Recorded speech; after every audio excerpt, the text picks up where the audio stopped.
Não tenha medo. Nós estamos já desde novembro, já no mês de novembro, começamos a falar, não tenha medo. Jesus disse, sou eu, não temais. Eu sei que é um tema, é um assunto que cada um de nós enfrenta de uma determinada forma, e a Bíblia tem muito a dizer sobre isso.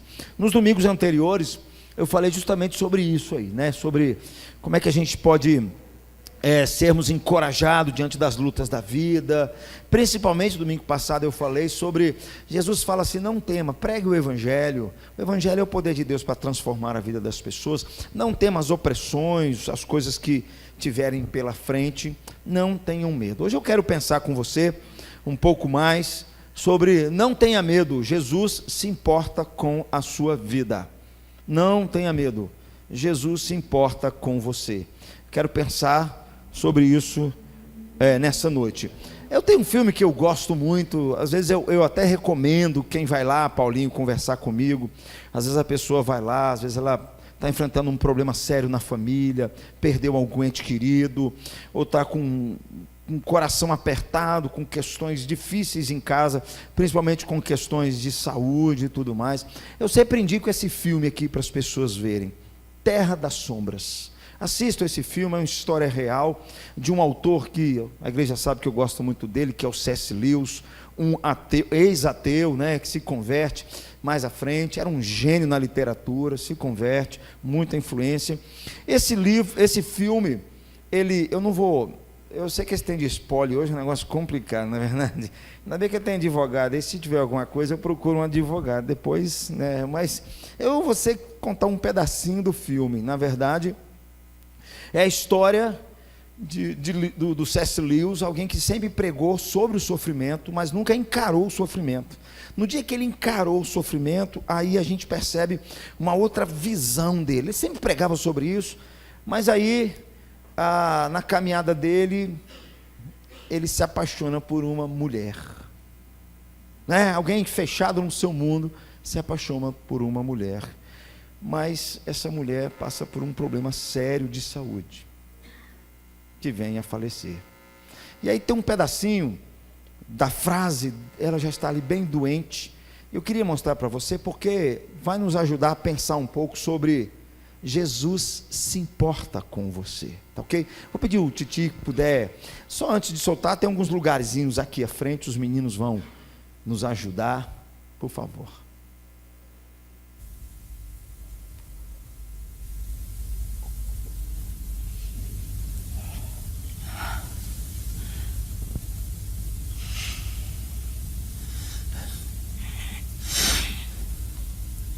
I love you, Joy. I love you so much. You made me so happy. I didn't know I could be so happy. You're the truest person I've ever known.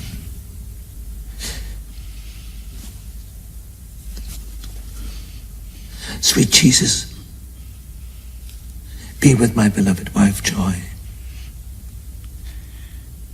Forgive me if I love her too much. Have mercy on us both.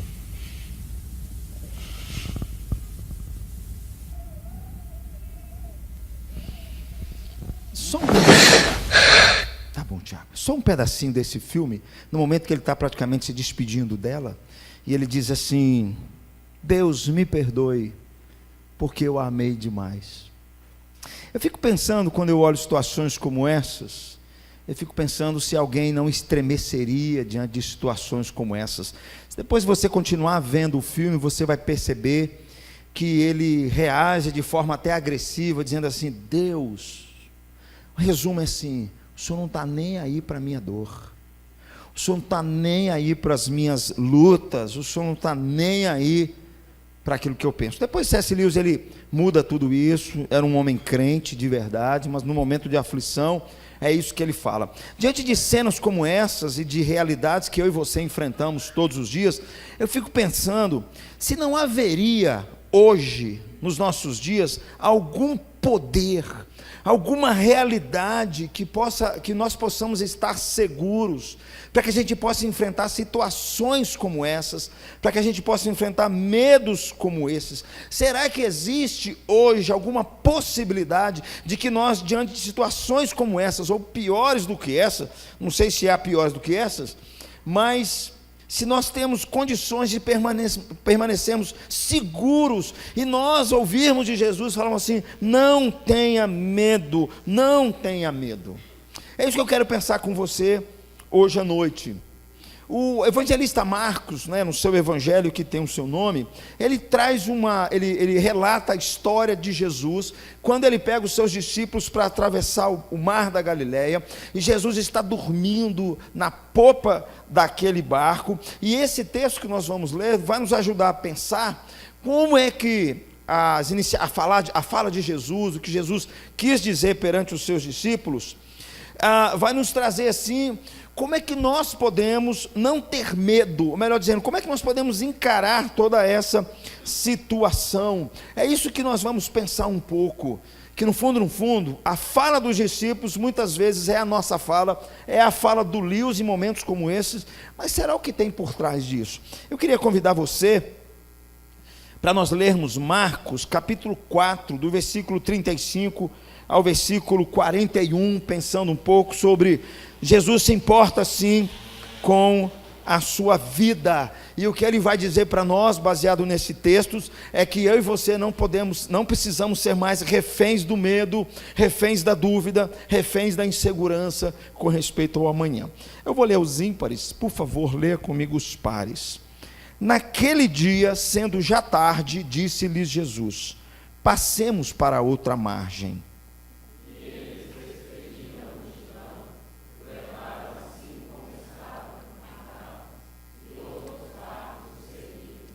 Ora, levantou-se grande temporal de vento, e as ondas se arremessavam contra o barco, de modo que o mesmo já estava a encher-se de água.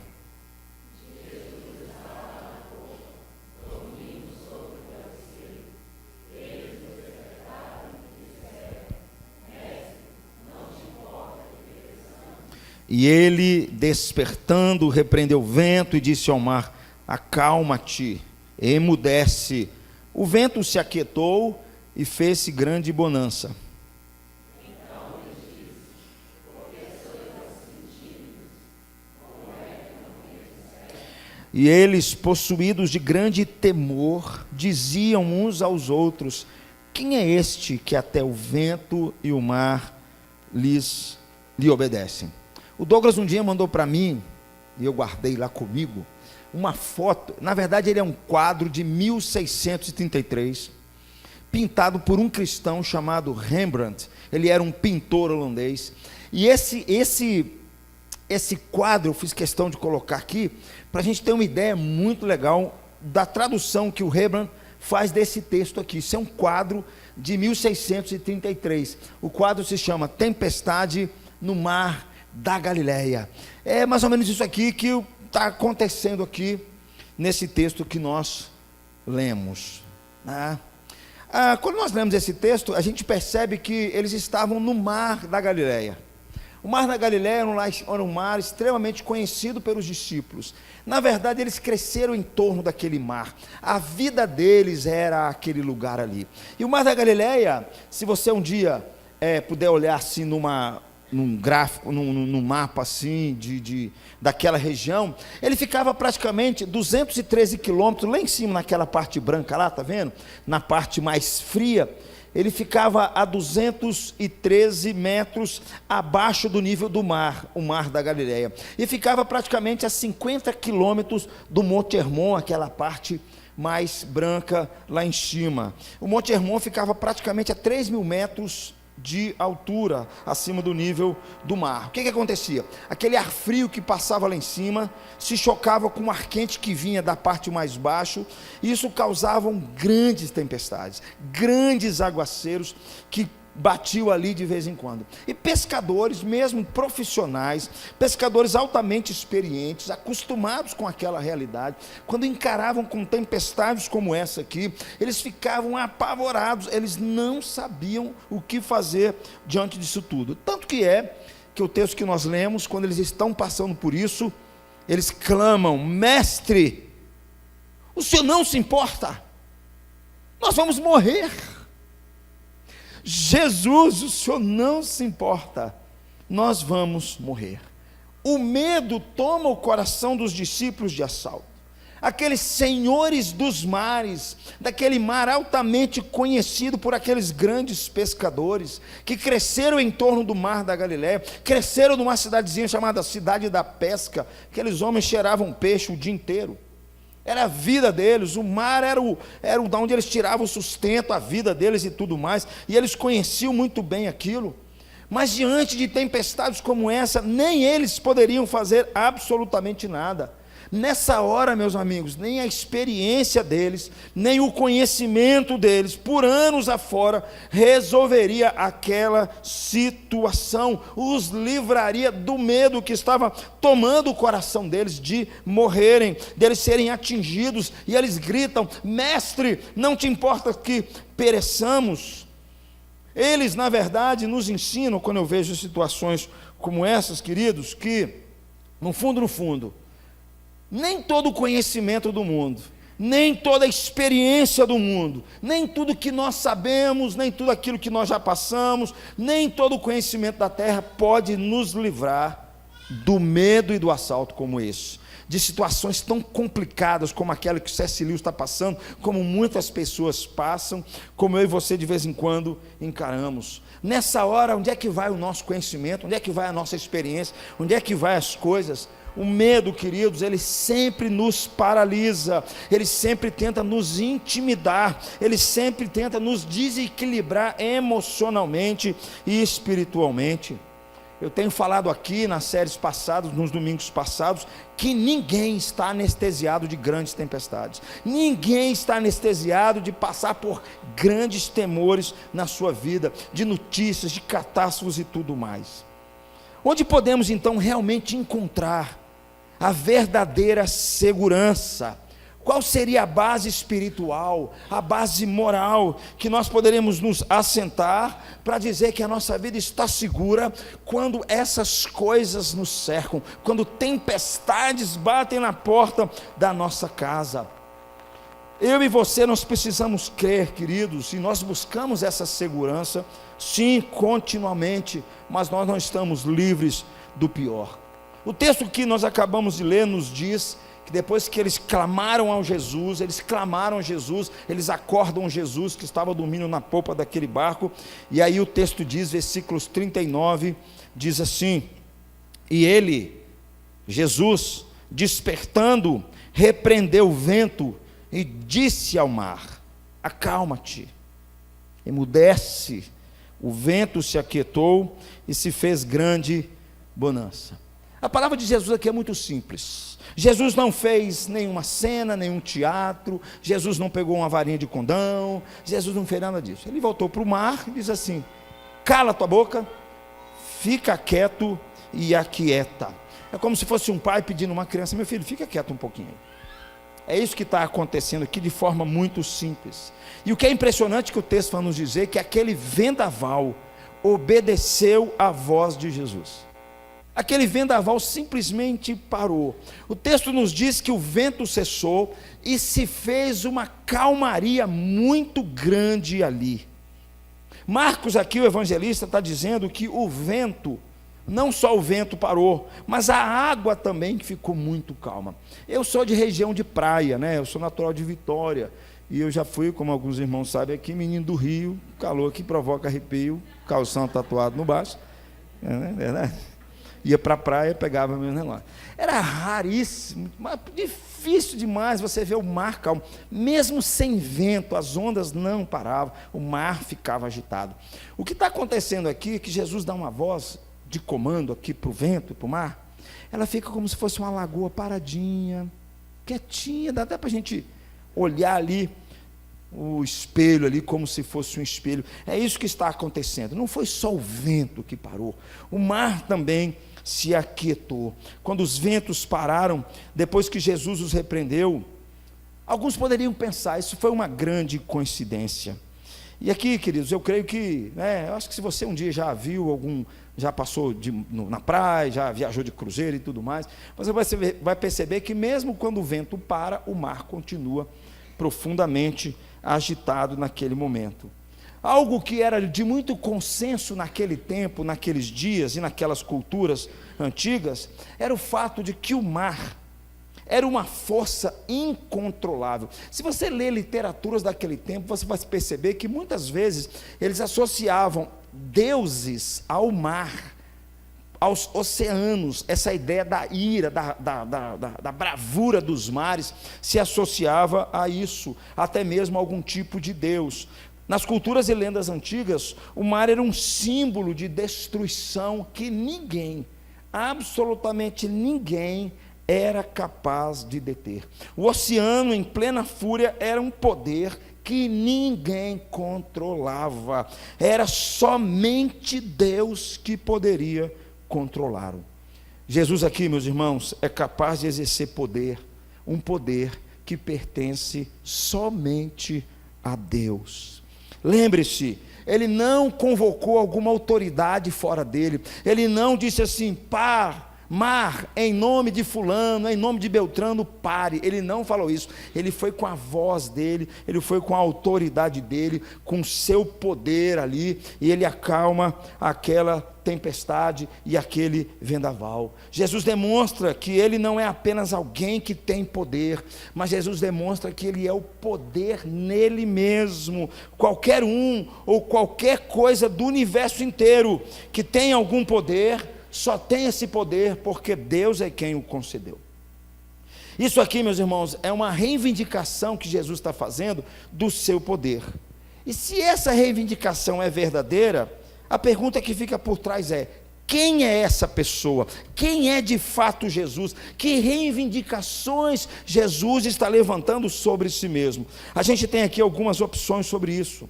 Você pode perguntar, por exemplo, ou você pode até acreditar, que esse mundo que nós vivemos, ele é resultado de uma tempestade monumental. Ele é resultado, na verdade, ele é fruto do acaso, ele é fruto de uma grande explosão. O mundo que vivemos é fruto de forças cegas e violentas, e o que vai acontecer no final é que quando eu e você morrermos, nós vamos virar pó. Quando o sol se apagar, não haverá ninguém que se lembre daquilo que eu fiz, daquilo que você fez. Ninguém vai se importar se você for uma pessoa boa aqui, se você for uma pessoa cruel aqui, porque no final não vai fazer nenhuma diferença se esse mundo aqui for fruto de forças descontroladas, de naturezas cegas, se for fruto do chamado Big Bang. Agora, presta atenção. Se Jesus é quem ele afirma ser, como ele está dizendo, existe uma possibilidade da gente olhar para o mundo de outro jeito. Se Jesus é quem ele está afirmando ser, é possível a gente viver de outra maneira. Se Jesus é o Senhor da tempestade, então não me importa em que estado o mundo ou a sua vida se encontra, você verá que Jesus ele fornece toda a cura, todo o descanso, todo o poder que eu e você precisamos e queremos. Jesus fornece toda a segurança, ele pode fornecer toda a garantia de paz, ele pode sim, nos momentos difíceis da vida, nos mais complicados, ele pode se tornar Deus presente no nosso meio. Mas o que é interessante nesse texto, queridos, é porque mesmo que Jesus depois acalma a tempestade, a situação emocional dos discípulos não muda, ou melhor, piora. Olha o que diz os versículos 40 e 41, por favor, Tiago, 40 e 41. Então lhe disse: por que sois assim tímidos? Como é que vocês não tendes fé? E eles, possuídos de grande temor, diziam uns aos outros: quem é este que até o vento e o mar lhe obedecem? Antes de Jesus acalmar a tempestade, os discípulos estavam apavorados: nós vamos morrer, Jesus, o Senhor não se importa conosco. Jesus acalma a tempestade, fica uma coisa assim quietinha. O texto nos diz que eles continuam apavorados, eles ficam aterrorizados. E por que isso acontece? Antes de Jesus acordar, Marcos conta que o barco estava quase inundando, estava quase cheio d'água. Os discípulos não estavam conseguindo esvaziar o barco com toda a sua capacidade. Então, o texto nos diz que eles despertam Jesus e diz assim: mestre, não te importas que pereçamos? Essa imagem mexe com o nosso coração, porque eu sei que eu e você, quando tentamos viver uma vida neste mundo, em algum sentido nós já sentimos o que esses homens estão sentindo aqui. Parece que está dando tudo errado, você está afundando e Deus parece estar dormindo. Eu acho que todos nós aqui já tivemos essa sensação. Naqueles momentos mais difíceis, nós gritamos para Deus e parece que Deus estava de férias. Deus não estava nem aí para mim e para a sua oração. Nós clamamos e gritamos e a situação não mudou. Parece que Deus não estava se importando muito com o nosso sofrimento, Ele não estava se importando muito com os nossos medos, Ele não estava se importando com aquilo que estava roubando a nossa paz. Em outras palavras, os discípulos estavam dizendo isso aqui para Jesus: se você nos amasse, Jesus, o Senhor não permitiria que nós pudéssemos afogar, o Senhor não nos deixaria afogar agora. Se você nos amasse, você não nos deixaria passar por situações tão difíceis como essa. Se o Senhor nos amasse, o Senhor não nos deixaria com falta de sustento, com problema de desemprego, com doenças na minha casa, com a morte batendo na porta da minha casa, com problemas na minha família. Se o Senhor me amasse, o Senhor não permitiria coisas como essa. É isso que os discípulos estão dizendo para Jesus, e é isso que nós muitas e muitas vezes dizemos para Deus, dizemos para Jesus, dizemos para Ele sim. Jesus aqui, meus amigos, Ele acalmou a tempestade, e então Ele deu uma resposta para eles. Por acaso Ele disse que Ele poderia entender os seus sentimentos? Não. Jesus simplesmente perguntou para eles: por que que vocês estão amedrontados? Por que vocês estão com medo? Você pode imaginar o que se passava na cabeça dos discípulos, né? Por que nós estamos amedrontados? É óbvio, nós estamos com medo de morrermos afogados. Mas não é só isso não. Nós estávamos com medo do que nós achávamos que o Senhor não nos amava. Nós ficamos com medo porque por um minuto, Jesus, eu achei que o Senhor não me amava, porque se o Senhor me amasse, o Senhor não deixaria essas coisas acontecerem. É isso que eles estão dizendo aqui. Mas presta atenção, queridos, a pergunta de Jesus aqui, que Jesus fez a eles, que tinha por trás, a pergunta deles está errada. Jesus estaria dizendo para eles, quando acalma a tempestade e faz tudo aquilo, dizendo o seguinte: vocês deveriam saber que eu permito sim que as pessoas que eu amo passem por tempestades. Vocês não têm razão de entrar em pânico e ficarem com medo. Vocês não têm razão de estarem nessa situação. E se eles tivessem poucos motivos para ter entrado em pânico durante a tempestade, certamente não tinham motivo nenhum para ficar atemorizados depois que Jesus acalma a tempestade. O evangelista Marcos nos escreve aqui que eles ficaram apavorados e diziam uns aos outros, como o texto nos diz: quem é esse homem? Quem é esse homem que ventos e mar lhe obedecem? Porque eles ficaram mais apavorados com a calmaria do que com a tempestade. Por que será que eles ficaram mais apavorados com o que aconteceu depois, com o que estava acontecendo antes? Porque um detalhe eles não sabiam. Estavam começando a aprender, porque Jesus, queridos, é alguém que ninguém pode controlar. Jesus, como dizia C.S. Lewis, ele não é domesticado, né? Jesus é alguém que não se pode controlar, assim como as tempestades, Jesus também ninguém pode controlar. Mas existe uma grande diferença quando a tempestade bate na porta da sua casa e com respeito à figura de Jesus. Sabe por quê, queridos? Porque a natureza, ela não perdoa ninguém. A natureza em si, ela vem para nos destruir. Se você viver muitos anos, um dia, você vai parar de funcionar e você vai morrer. A natureza não perdoa ninguém, nesse sentido. Talvez isso aconteça mais cedo, por exemplo, por meio de um acidente, por meio de um incêndio, por meio de alguma catástrofe que pode acontecer na sua vida. A natureza, ela é violenta, a natureza, ela é avassaladora, seu poder é incontrolável, mais cedo ou mais tarde, qualquer um de nós pode cair nas suas garras. Nós assistimos aí na televisão, né, os vendavais lá nos Estados Unidos, 80 pessoas morrendo, não fazem nada. Em um determinado sentido, quando ela vem, ela é incontrolável mesmo, e quando caímos nas suas garras, já era. Pode ser que você concorde comigo, mas mesmo que diga que vá Jesus, ele também está fora do nosso controle. Jesus permite, queridos, que aconteçam coisas na nossa vida que nós não vamos entender, por melhor que a gente tente. Ele faz coisas não de acordo com os meus planos, mas de acordo com os planos dele, e muitas vezes permite coisas na nossa vida totalmente sem sentido para nós.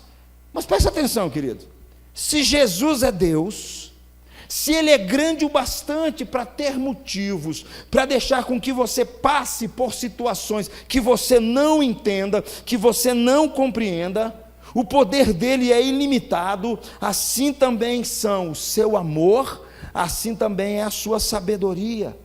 A natureza, querido, nos olha com indiferença, mas Jesus não. Jesus está repleto de amor, um amor incontrolável por nós. Se os discípulos tivessem realmente compreendido que Jesus os amava, que Ele era tanto poderoso quanto amoroso, eles não teriam ficado com medo. Uma boa fonte da causa do nosso medo é porque nós desconfiamos do amor de Jesus, é porque nós desconfiamos do amor de Deus, porque nós desconfiamos que muitas vezes Deus tem planos diferentes dos nossos e nós não concordamos ou nós não queremos. Uma boa parte da causa dos nossos medos é porque nós desconfiamos de quem de fato é Jesus, do que é o seu amor, do que é a sua sabedoria e a sua bondade. A premissa deles era assim, de que se Jesus os amasse, nada de ruim aconteceria com eles. Tem muita gente que acredita assim: só porque eu sou crente agora, só porque agora eu sou de Jesus, nada vai acontecer comigo. Isso é um ledo engano. Eu já falei aqui que tem muitas igrejas pregando essa falácia, dizendo que agora, que se você vir para cá, sua vida vai mudar, nada vai te tocar, nenhum mal vai tocar na sua casa, vamos fazer isso, vamos fazer aquilo outro. Isso é uma mentira, porque o texto está nos dizendo justamente sobre isso. Se de fato os discípulos soubessem que Jesus os amava profundamente, eles não permitiriam, na verdade, o seu coração serem atemorizados. Mas uma coisa que eles não sabiam, estão aprendendo aqui agora, é de que pelo fato de Jesus nos amar, Ele permite sim que coisas que nós não gostamos, coisas ruins possam acontecer na nossa vida. Os discípulos estavam equivocados com esse pensamento. Jesus pode amar alguém e ainda assim permitir que coisas ruins aconteçam na sua vida, por uma razão simples, porque Ele é Deus. Ele sabe mais do que qualquer pessoa daquilo que nós precisamos. Ele sabe controlar todo esse universo. Se você tem um Deus grandioso, querido, um Deus poderoso, um Deus que é suficiente a ponto de lhe ficar com raiva, porque Ele não interrompe o sofrimento, a ponto de permitir que fique com medo diante de um monte de coisas, você não pode esquecer que, por outro lado, você tem o mesmo Deus, que Ele é grandioso, Ele é poderoso, o suficiente a ponto de criar razões que nós não entendemos para permitir dificuldades na nossa vida. Deus é Deus, queridos. Deus é Deus, e uma vez que Ele é Deus, Ele é digno da minha e da sua adoração, do meu serviço, e como já dizia Agostinho, né? Nunca vou encontrar descanso, a não ser que eu descanse nele. Era a frase de Agostinho quando escreveu o seu livro falando sobre confissões. não encontrarei descanso em nenhum outro lugar, a não ser nele, tão somente nele. Eu não vou encontrar descanso em nenhum outro lugar, a não ser na vontade de Deus. Eu não estarei seguro em nenhum outro lugar, a não ser na vontade de Deus. O meu dinheiro, o meu poder, o meu conhecimento, os meus bens, as minhas influências, nada disso pode me dar a segurança que só Deus pode me dar quando eu estou na vontade dele, a não ser estando nele, queridos, a não ser estando na vontade dele, nesse Deus que é amoroso, nesse Deus que é bondoso, que é incomensurável, que ninguém consegue exprimi-lo, ninguém consegue defini-lo de forma plena, além da minha compreensão acerca das quais são os planos dele. Se você está à mercê de tempestade hoje, às vezes você está vivendo sobre isso, saiba, queridos, que o poder de Jesus, ele é incontrolável, mas não se esqueça de que ele também te ama. Ele também te ama. O único lugar que nós podemos estar seguros é na vontade dele. É isso que Jesus está dizendo aqui, porque ele é Deus, e a melhor coisa que tem é estarmos debaixo da sua vontade. Mas a pergunta é, será que é seguro? Não. O importante é eu saber que ele é Deus. O importante é eu saber descansar que ele é bom, que ele é o Rei dos Reis. Jesus pergunta aqui, queridos, no versículo 40, logo abaixo, depois de todo esse cenário, ele se volta para os seus discípulos e diz assim: ainda não tendes fé? Versículos 40, a parte B. Isso, na verdade, poderia ser traduzido das seguintes palavras assim: onde está a vossa fé? Eu confesso aos irmãos que eu amo a maneira como Jesus formulou essa frase. Ao fazer a pergunta desse modo, Jesus leva os seus discípulos a verem que o fator crítico não era a força da fé deles, mas era o objeto da fé deles.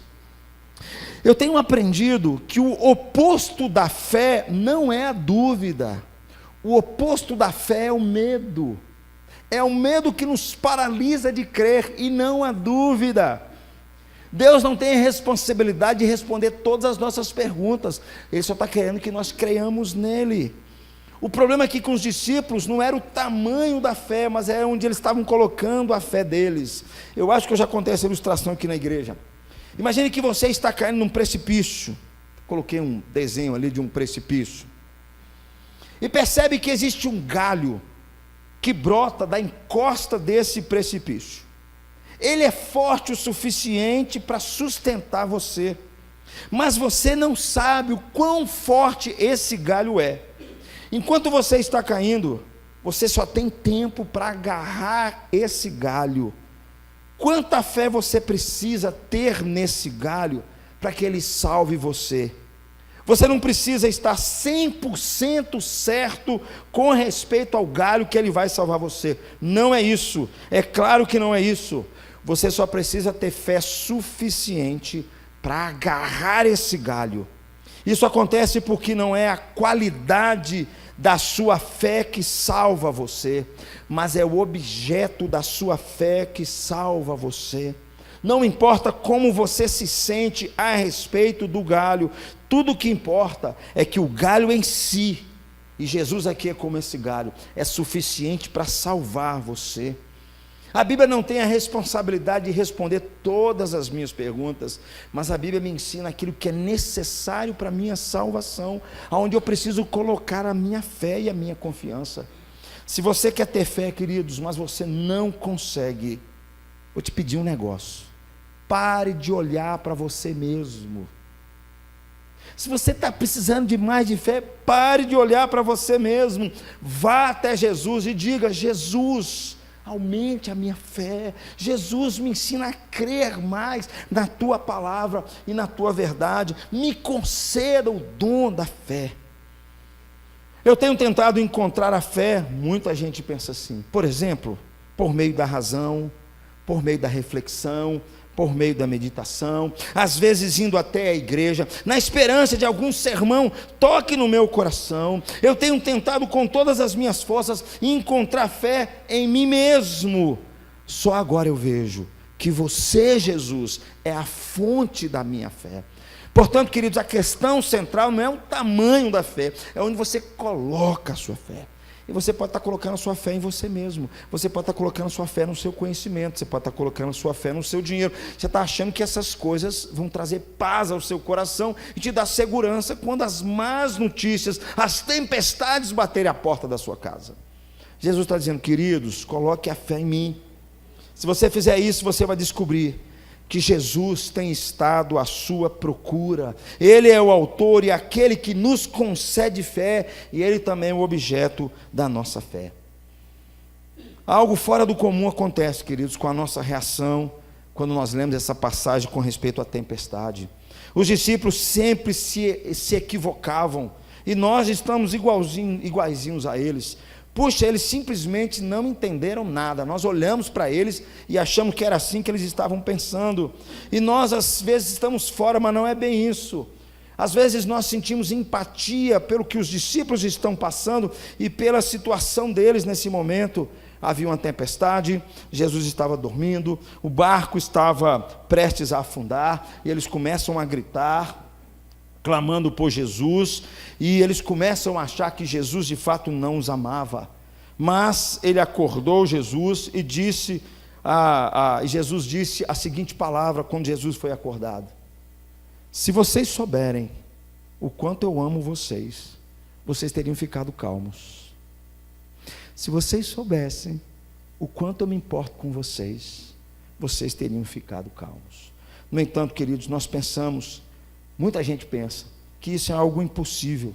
Nós sabemos que ninguém, e esse filme do C.S. Lewis mostra isso, diante de uma situação, de uma tempestade muito grande, diante de alguém você perdendo um ente querido, numa situação como aquela, diante de tempestades enormes na vida, é impossível alguém ficar calmo, é impossível alguém não perder as estribeiras.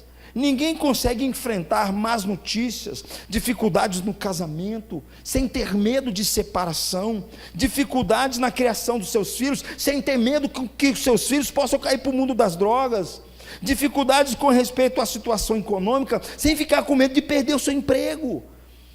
É impossível, queridos, a gente encarar situações como essa sem medo, ou você não ficar com medo aguardando o resultado de um exame que o médico vai te dar. É muito difícil a gente encarar situações. Será que é possível encarar situações como essa sem ter medo?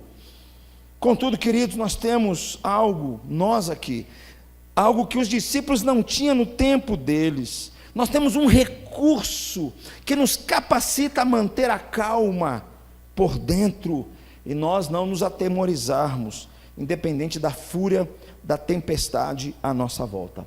Esse texto de Marcos que nós lemos é uma pista que Marcos está nos dando. Ele escreveu esse texto aqui, e é um texto paralelo com outra historinha, parecidíssima com essa, que é a história de Jonas. É a história de Jonas. Tanto Jesus como Jonas, eles estavam num barco, ambos os barcos estavam ameaçados por uma grande tempestade. As descrições das tempestades são parecidíssimas. Tanto um como o outro, eles estavam acordados, clamando, gritando: nós vamos morrer, nós vamos morrer. Nos dois casos houve uma intervenção divina, miraculosa, e o mar logo em seguida se acalmou. A seguir, nas duas histórias, as pessoas ficam ainda mais atemorizadas do que estavam antes da tempestade, é tanto em Jonas como aqui no mar da Galileia. São, enfim, duas histórias praticamente idênticas. No meio da tempestade, lá no texto de Jonas, Jonas diz algo para os marinheiros, que eu queria ler com você. Ele diz assim: se eu perecer, Jonas diz, vocês vão sobreviver. Se eu morrer, vocês viverão. Aí eles pegam e lançam Jonas no mar. Mas presta atenção, isso não acontece no texto de Marcos. Ou acontece? Eu acredito que Marcos está mostrando que as histórias são de fato diferentes. Quando você afasta um pouco e olha por uma outra ótica, você vai perceber que a história de Jesus completa a história de Jonas. Porque no Evangelho de Mateus, Jesus diz assim, no Evangelho de Mateus, está alguém aqui que é maior do que Jonas. Palavra de Jesus, Mateus 12, 41. Jesus está dizendo aqui: eu sou o verdadeiro Jonas. O que ele queria dizer com isso?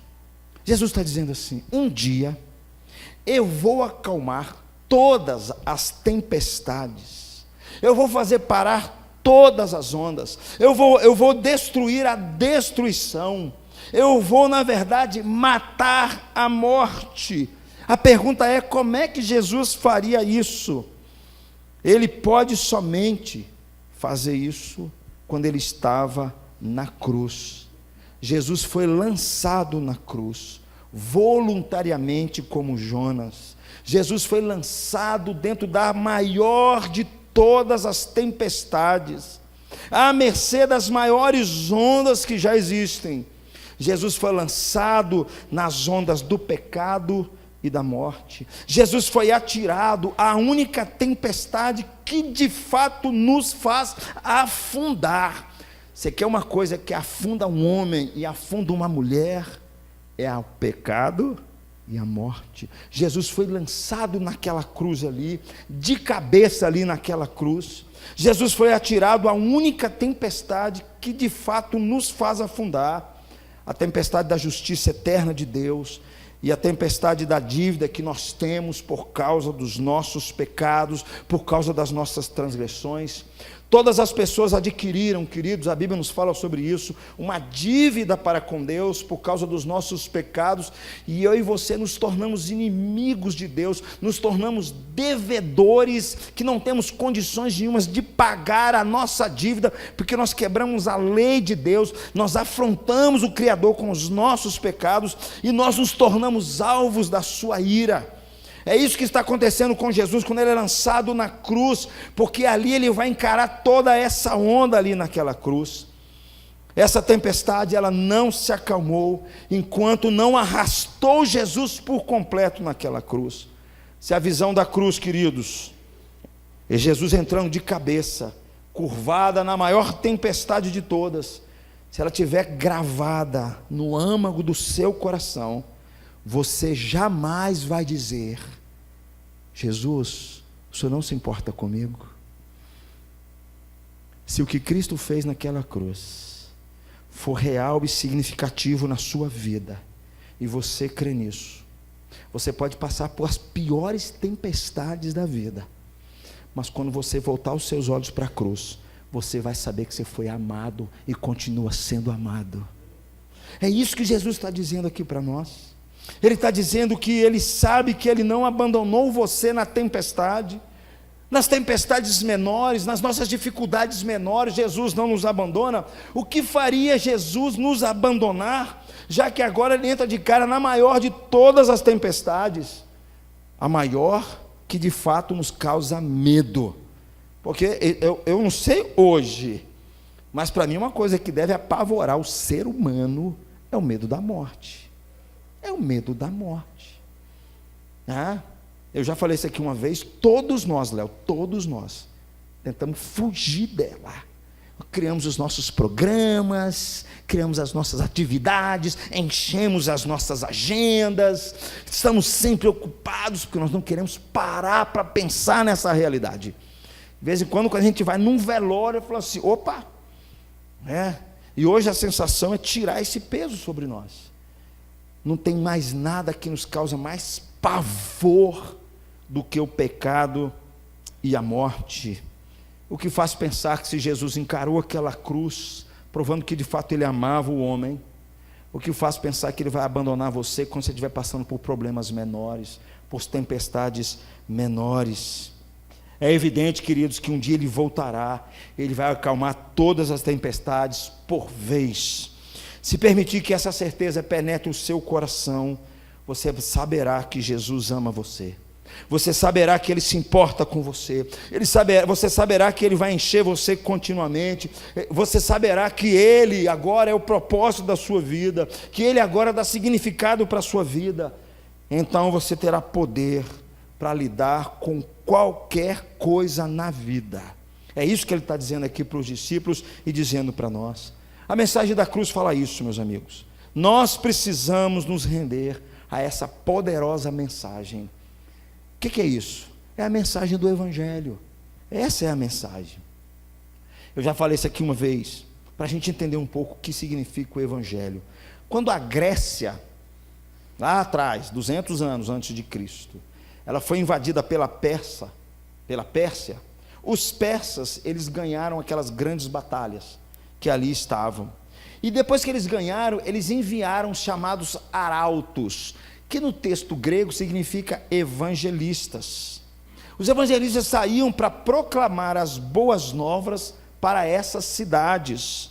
Eles saíam dizendo assim, nós lutamos por vocês, nós ganhamos a batalha, e agora você já não é mais escravo dos gregos, mas sim homens livres. O Evangelho é isso, é um anúncio de algo que aconteceu na história, de algo que foi feito por você e que muda a condição do homem para sempre. É uma mudança na sua condição de status, é o seu status. Estava morto e voltou a viver, estava perdido e foi achado, era cego e passou a ver. É essa mudança que o Evangelho causa em nós. Eis aqui a grande diferença, queridos. Eu quero comentar com você rapidamente sobre isso. A diferença que você tem na proposta de Jesus com o cristianismo e a proposta com todas as outras religiões em volta. A essência das outras religiões é um mero conselho. O cristianismo, ele tem na sua essência uma boa notícia, uma boa nova. As outras religiões dizem assim: isso é o que você deve fazer para estar ligado a Deus para sempre, é assim que você deve viver para ganhar acesso a Deus. No Evangelho não é isso. O Evangelho isso é o que foi feito por você na história, foi assim que Jesus viveu e morreu para você, para que você tivesse acesso a Deus. Como é que você se sente, por exemplo, quando alguém, você está passando uma dificuldade na sua vida, uma tempestade na sua vida, como é que você se sente quando alguém chega para você e te dá um conselho sobre como viver? Alguns dizem assim, esse amor que você deve ter, essa integridade que você precisa ter, até ilustram essas coisas com altos padrões. Você precisa ser um homem moralmente correto, você precisa dessas coisas para você se dar bem na sua vida. Como é que esses conselhos podem fazer eu e você nos livrarmos de situações tão difíceis e nos tirar essa angústia pelo medo? Como é que esses conselhos fazem com que você se sinta? Uma coisa eu sei, você não se sente inspirado por esses conselhos, mas você não se sentiria o mesmo, por exemplo, se você tivesse naquela época, na época dos gregos, sendo oprimido pelos gregos, e os persas vêm e falam assim: a partir de agora você é um homem livre. Eu tenho certeza que a sua situação seria outra. Você acordaria de manhã, seus filhos poderiam correr na rua, você se sentiria agora como um homem, uma mulher livre. Aquela boa notícia que foi trazida a você mudou o seu status, onde você estava apavorado de medo, agora eu consigo sair. Então o Evangelho é uma boa notícia que ela muda o homem significativamente. Não é simplesmente um conselho que se dá para viva melhor, tenha uma boa vida, seja um bom homem, seja uma boa mulher, seja uma boa esposa, seja um bom trabalhador. Não é isso o Evangelho. O Evangelho está no fato de que você tem acesso a Deus, não com base em algo que você tenha feito ou deixado de fazer, mas com base naquilo que Jesus já fez na história por você.